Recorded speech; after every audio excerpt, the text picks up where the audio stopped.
Hello everyone, and as you can tell by the title of this video, I'm doing another video that's a little bit different. To get my usual disclaimer out of the way first, I am working with Granta Books for this video. They haven't paid me, but they did inspire me to do this video. I'm working with them on a project, and they sent me this magazine as a sample of the things that they do. They are an independent book publisher. They do books and they also do magazines, and they sent me this edition which is called Legacies of Love and features prose and poetry about so-called taboo loves and relationships. The day that this video goes up marks the start of London Pride, and so the people at Granta asked me to talk about anything to do with LGBT aspects.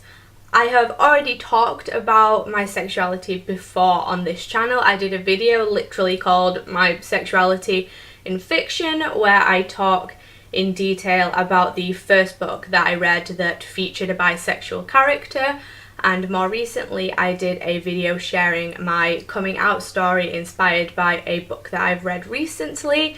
I will leave links to both of those down below. As you can tell by the title of this video, I'm going to be sharing some of my favourite bisexual characters as well as authors, and I got a lot of people on Twitter to pitch in and help out with others that I wasn't necessarily aware of, because frankly I talk a lot about the lack of bisexual characters in books, but I never really pay attention to the ones that do actually exist, and it turns out there are a lot more than I thought there were.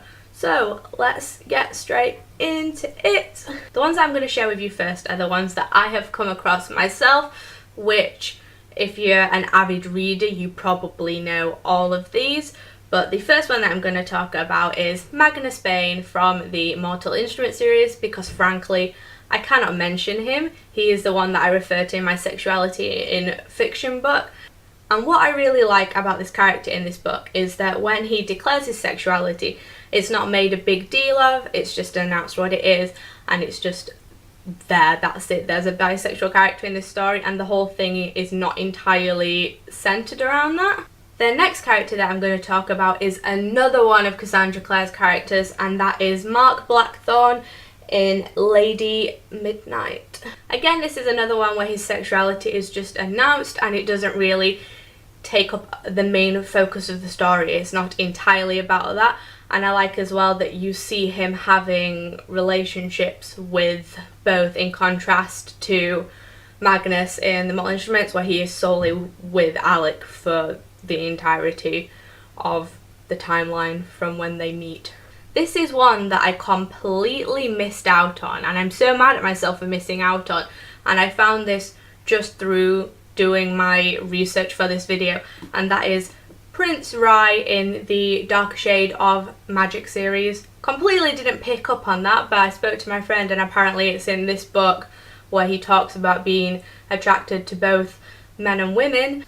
Maybe I need to reread this series to pick up on more of that and see more of how the relationship plays out, because maybe I'm just like numb to it because I didn't even pick up on it like at all in this book.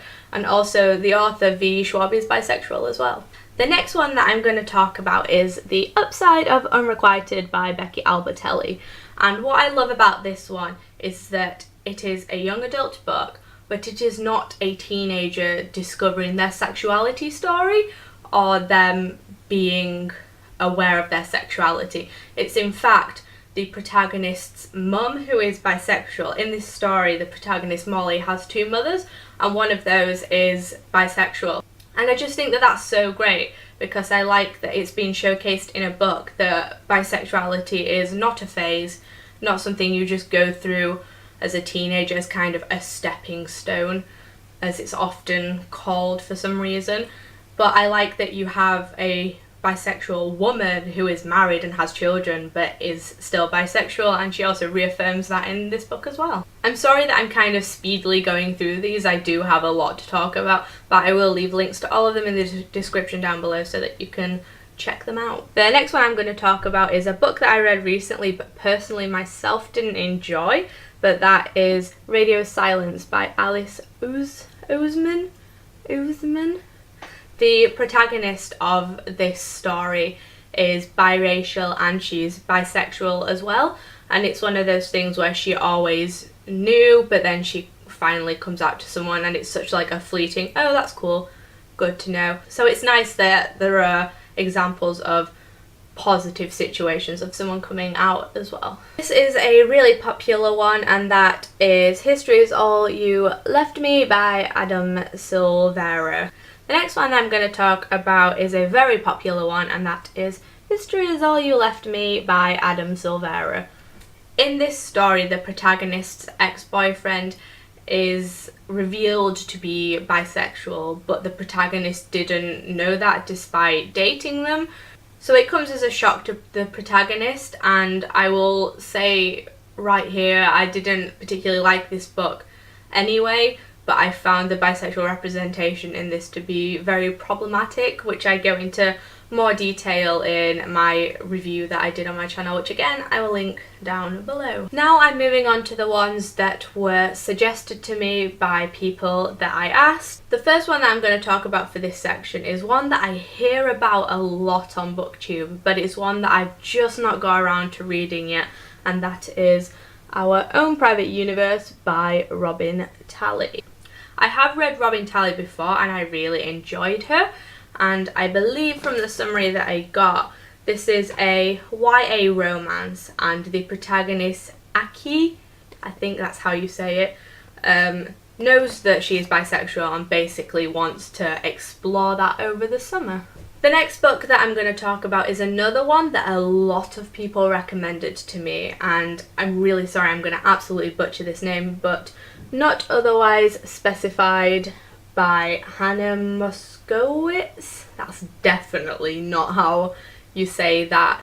From what I gather from the synopsis, this is very much a story about a girl who doesn't seem to really fit in anywhere. She doesn't feel like she fits in any particular community based on her skin colour or her sexuality, so this story is pretty much a coming of age, identity, soul searching type story. This next one that I'm going to talk about, I was actually recommended by Robin Talley, who wrote Our Own Private Universe, and that is Far From You by Tess Sharp, and apparently from what other people have told me, Tess Sharp is a bisexual author as well, and this book, from what I gather, is a kind of mystery thriller type. There's a killer on the loose. I am terrible at summaries, I'm really sorry about this, but yeah, this is more of a mystery thriller book compared to the others, which are more contemporary based. The next few that I'm going to rattle on through are mainly bisexual authors who just got in touch with me to be like, hello, yes, I'm bisexual. And the first one of those that I'm going to share is Kirstie Logan, who looks like this. Kirstie Logan got in touch with me to say that there is bisexual content in all of her books. So, all of them. Next author that got in touch with me is Heather Parry, who looks like this. And from what I gathered from checking her out, she won the Emerging Writers Award in 2016. The next author that I'm going to talk about is Lauren James, and she looks like this. And she wrote a book called The Next Together. She's written quite a few books, but her book looks very familiar. It looks like that. So that was essentially a crash course in bisexual authors and bisexual characters. So let me know in the comments below some of your favourite bisexual characters, if you have any. What are some of your favourite LGBT books? Do you have any recommendations for me for things that you think that I should read? Let me know, and I will be back with a new video soon. Bye!